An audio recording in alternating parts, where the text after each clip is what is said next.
Հարգելի գործընկերներ, նախ շնորհակալություն ուզում հայտնել բոլոր ներկաներին, ովքեր 3 օր շարունակ կարողացան համբերատար լսել իրար, բացառությամբ որոշ կարճ իրավիճակների, բայց ընդհանուր առմամբ գնահատում եմ, որ կարողացանք արդյունավետ նիստ անցկացնել, քննարկումներ անցկացնել, լսել ներկայացված օրակարգային հարցը եւ հետեւաբար այս պահին հասել ենք օրակարգում գտնվող հարցի քվեարկությանը։ Այսպիսով քվեարկության եմ դնում հանրային ծառայությունները կարգավորող հանձնաժողովի աշխատակազմի կողմից ներկայացված որոշման նախագիծը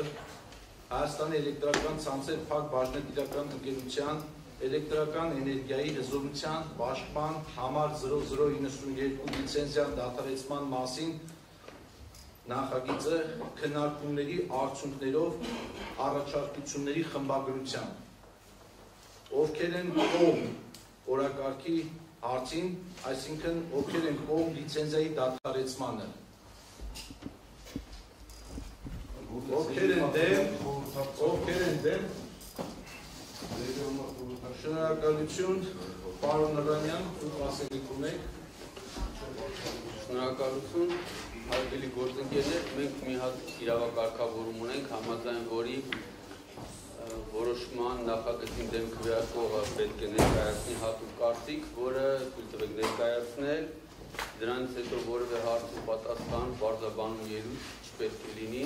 նաև առաջիններով ասեմ, որ ինչ ունեմ ասելու այս հարցի վրա էլ ասելու եմ, հավելյալ պարզաբանումներ միսից հետո չեն տրվելու։ Ուրեմն այս 3 օրվա ընթացքում ուշադիր լսում էինք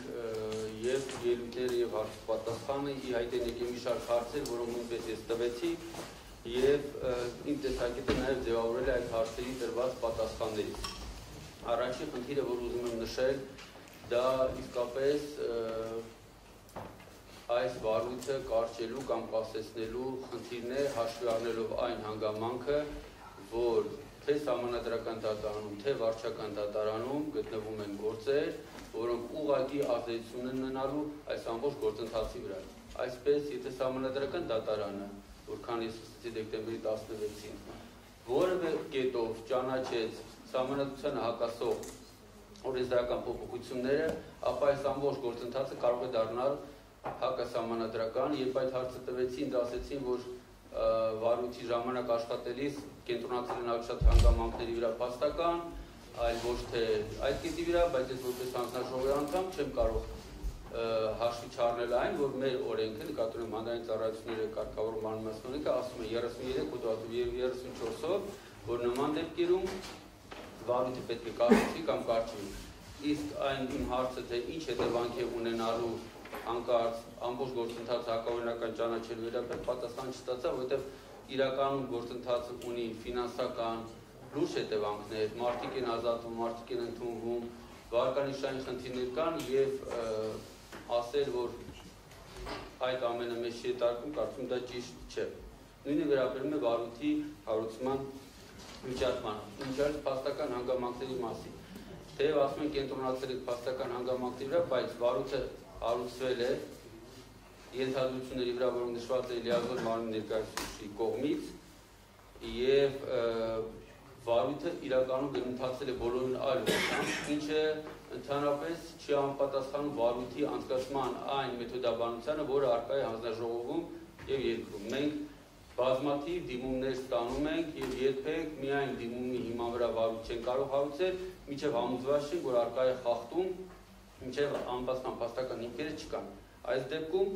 մենք գնացել ենք այլ ճանապարհով, ինչպես ես իմ հարցում տվեցի, որովհետև այդ ենթադրությունը ունեի, որ կարծես թե մենք սկզբից հարուցել ենք վարույթ, հետո մտածել ենք այդ վարույթի համար ինչ հիմքեր դնել։ Ցանկացած վարույթի հաջորդ հարցը, ցանկացած վարույթի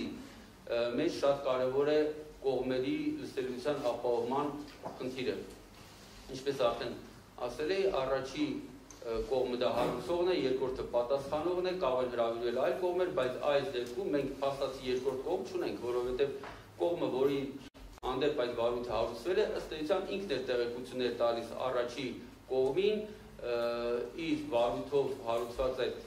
հիմքերը ապահովելու համար, այսինքն չկար վարույթի երկրորդ կողմ եւ այստեղ մենք ունենք լսելիության ապահովման որոշակուն պրոբլեմ, որը կարծում եմ նաև հետագայում կարող է այս ամբողջ որոշումը վիճարկելու հիմք լինել, որովհետև կողմը, որ այստեղ փորձում է ընդդիմանալ այս նախագծին, իրականում երրորդ կողմն էր եւ փաստացի չուներ գործադիր անհրաժեշտ լծակներ, որպեսզի ճշտումներ կատարել, ճշգրտումներ կատարել այն փաստերի վերաբերյալ, որոնք ներկայացված են նախագծի մեջ։ Ես նաև համոզված եմ, որ նախ ասենք, որ ցանկացած խախտում որևէ ձևի մեզ համար ընդունելի չէ եւ խախտումը որևէ ձևի արդարացում չպետք է ունենա։ Սակայն երբ պատիժը սահմանում, պետք է միշտ նկատի ունենաս այդ խախտման չափը, որովհետև ավելի ժողովրդական եք ասած, եթե մենք օրինակ գերազանցում ենք արագությունը, անմիջապես վարորդական իրավունքից չենք զրկվում։ Կապված նայած թե ինչքանով ես դու գերազանցել։ Ես համոզված եմ եւ կյանքը ցույց կտա, եթե դրան հասնի, որ ցանկացած աուդիտորական եզրակացություն, տեխնիկական աուդիտ թե ֆինանսական, եթե վերցնի այս վարորդի նյութերը ուսումնասիրի, ապա լինի հայկական, լինի Big 4, Big 10, ոչ մեկ չի ասի, որ այստեղ ինչ որ էականության շեմի նույնիսկ մոտ ցուցանիշներ կան, որովհետև այս միլիարդավոր գումարների մեջ այդ 4 միլիոն, 5 միլիոն դրամ տարբեր տեղեր, ընդ որում 2-3 տարվա կտրվածքով բացահայտումները, որոնք հանրագումարով կազմելու են, չգիտեմ, կարող 40 միլիոն, 50 միլիոն, ես իմ ամենահորետեսական սցենարով ասեցի, կարող 120-150 միլիոն դրամ էին այդ տարիների կտրվածքով, ինքը որևէ էականության շեմ չի գերազանցի եւ վստահ եմ աուդիտորական եզրակացությունը կտա, որ այստեղ այդ վտանգավորությունը չի գերազանցի։ Փոքր ռեպլիկի կարգով էլի, իսկ լավ օրինակ բերեցիք, դիպ օրինակ բերեցիք, իսկ մինչև երբ կարող եք գերազանցել ձեր մեքենայի վարման արագությունը եւ քանի անգամ։ Թե ամեն անգամ պետք է գերազանցեք ու գանվեք, ուսեմ շարունակենք ապրել։ Պարոն Մեսրոպյան, ես կավարտեմ խոսքս եւ որևէ հարցի չեմ պատասխանելու, կներեք այդքան այլ ձեր հարցը։ Որտեղ ես հիմա կարող եմ լիքը հիմնավորումներ բերել, այդ թվում դրա վերաբերյալ։ Հիմա անդրադառնանք այս ամեն ինչի հետևանքին, լիցենզիայի զրկման որոշմանը, ճիշտ ասած, շատ եմ մտածում լիցենզիայի զրկման իմաստը որն է, որովհետև տեսեք, սովորական տնտեսական գործունեություն իրականացնող ընկերության եւ լիցենզիայի զրկում ես, ինքը արդեն գործունեություն իրականացնել չի կարող, որովհետև նման գործունեությունը համարվել է ապօրինի ձեռնարկատիրական գործունեություն բոլոր հետևանքներով։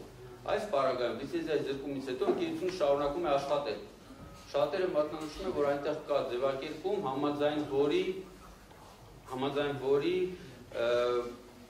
կառավարությունը կարող է առաջարկել սեփականատիրոջը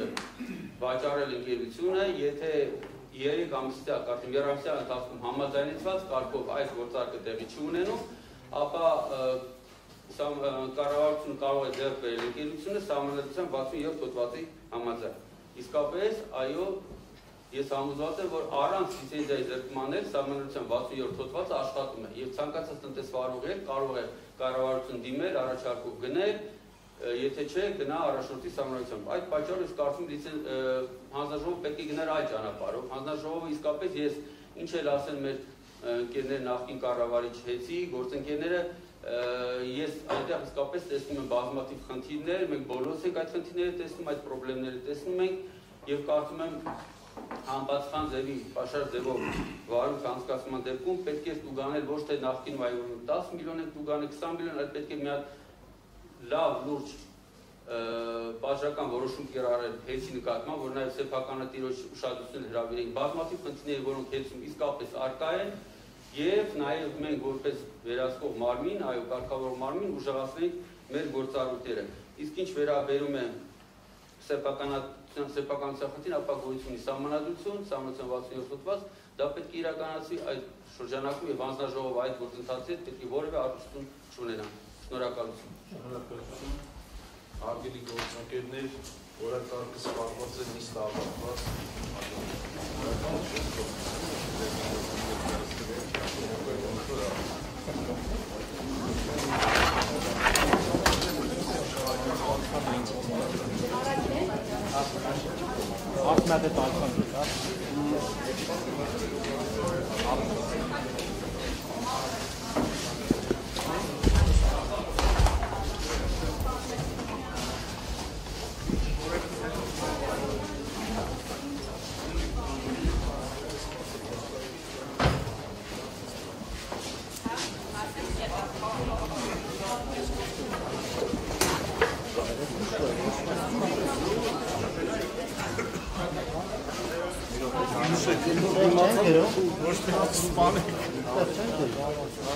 Դալիչա